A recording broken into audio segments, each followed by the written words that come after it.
اللہ تعالیٰ نے بنی اسرائیل کے کسی شخص کو کسی ایسے بزرگ سے ملا دیا جو جس پتھر پر انگلی رکھ دیتا تھا وہ سونے کا بن جاتا تھا۔ وہ شخص اس بزرگ کے پیچھے پیچھے چل پڑا۔ بزرگ نے اس کی طرف دیکھ کر پوچھا، ہاں بتاؤ تمہیں کیا چاہیے؟ وہ بولا، غریب ہوں، اللہ تعالیٰ نے آپ کے پاس بھجوا دیا، آپ ذرا مہربانی فرما دیں۔ بزرگ نے سامنے موجود چٹان پر انگلی رکھی، بسم اللہ پڑھی اور وہ چٹان چند لمحوں میں سونے کی ہو گئی۔ بزرگ نے چٹان کی طرف اشارہ کیا اور فرمایا، یہ لے جاؤ اور عیش کرو۔ بزرگ اس کے بعد آگے چل پڑے۔ تھوڑی دیر بعد انہیں محسوس ہوا وہ حاجت مند دوبارہ ان کے پیچھے پیچھے چل رہا ہے۔ بزرگ مڑے، حیرت سے اس کی طرف دیکھا اور پھر پوچھا، تمہیں اب کیا چاہیے؟ حاجت مند آہستہ آواز میں بولا، اگر تھوڑی سی مزید مہربانی ہو جاتی تو۔ اللہ کے اس برگزیدہ شخص نے 3-4 چٹانوں کو انگلی سے چھو دیا، وہ ساری سونے کی بن گئیں۔ بزرگ نے وہ چٹانیں بھی اس کے حوالے کر دیں اور آگے چل پڑے۔ وہ ابھی زیادہ دور نہیں گئے تھے کہ انہیں وہ حاجت مند ایک بار پھر اپنی طرف آتا ہوا محسوس ہوا۔ وہ رکے، حیرت سے اس کی طرف دیکھا اور پھر پوچھا، تمہیں اب کیا چاہیے؟ وہ شخص تھوڑا سا جھجکا اور بولا، حضور کیا مجھے آپ کی یہ انگلی مل سکتی ہے؟ یہ چھوٹا سا واقعہ ہم انسانوں کی لامتناہی خواہشوں اور تا حد نظر پھیلے لالچ کے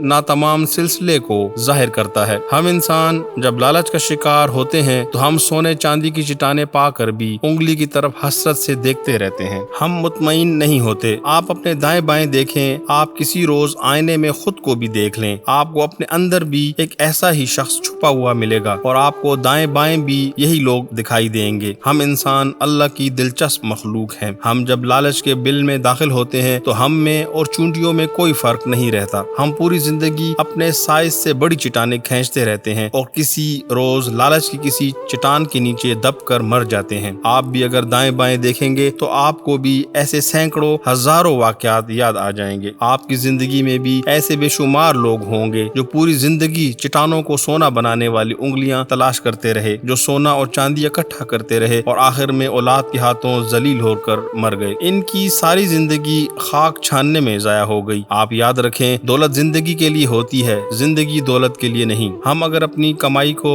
انجوائے نہیں کر سکتے، ہم اگر دولت جمع کرتے کرتے شام کے وقت بھی گھر نہیں آ پاتے، اپنے بچوں کے ساتھ دوڑ بھاگ نہیں سکتے، کہہ کے نہیں لگا پاتے، ہمارے پاس اگر کتابیں پڑھنے، فلمیں دیکھنے، میوزک سننے، بچوں کو شاپنگ کرانے، بیوی کے ساتھ کھانا کھانے، دوستوں کے دکھ درد سننے، واک کرنے، پہاڑوں پر گھنے جنگلوں میں کوئل کی کوک سننے، اجنبی سرزمینوں پر اللہ کے معجزے دیکھنے، اپنے بچوں اور اپنے بچوں کے بچوں کو اپنی کمر پر سوار کر کے گھوڑا کھیلنے، باربیکیو بنانے اور سردیوں کی دوپہروں میں دھوپ میں بیٹھنے اور گرمیوں کی راتوں میں کھلے آسمان تلے لیٹ کر تارے گننے کا وقت نہیں ہوتا تو پھر یہ زندگی ہمارے لیے نعمت، ہمارے لیے انعام نہیں ہے۔ ہم پھر زندگی کے نام پر قید با مشقت بھگت رہے ہیں اور وقت جیلر نے ہمیں نوٹ گننے اور سونا تولنے کی ذمہ داری سونپ رکھی ہے۔ ہم پھر مشین کے علاوہ کچھ نہیں ہیں، ہم پھر کیڑے ہیں، وہ کیڑے جو آٹا دانے جمع کرتے ہیں اور پرندوں کے لیے چھوڑ کر واپس چلے جاتے ہیں۔ آپ یہ بھی یاد رکھیں، دولت وہ ہوتی ہے جو آپ کو خوشی دے، جو آپ کے دکھ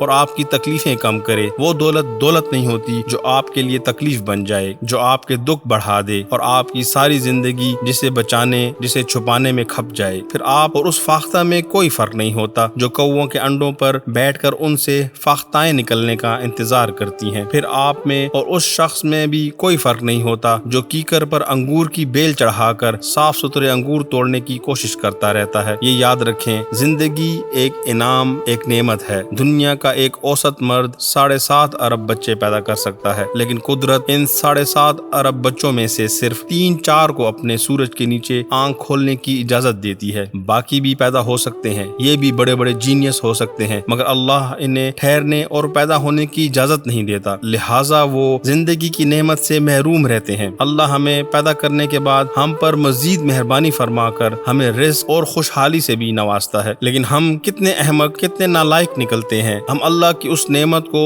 دولت جمع کرنے میں ضائع کر دیتے ہیں۔ ہم پوری زندگی وہ انگلیاں تلاش کرتے رہتے ہیں جو چٹانوں کو چھو کر انہیں سونا بنا سکتی ہیں۔ ہم سے بڑا بیوقوف، ہم سے بڑا نالائق کون ہے؟ ہم سے بڑا خسارے کا سوداگر کون ہے؟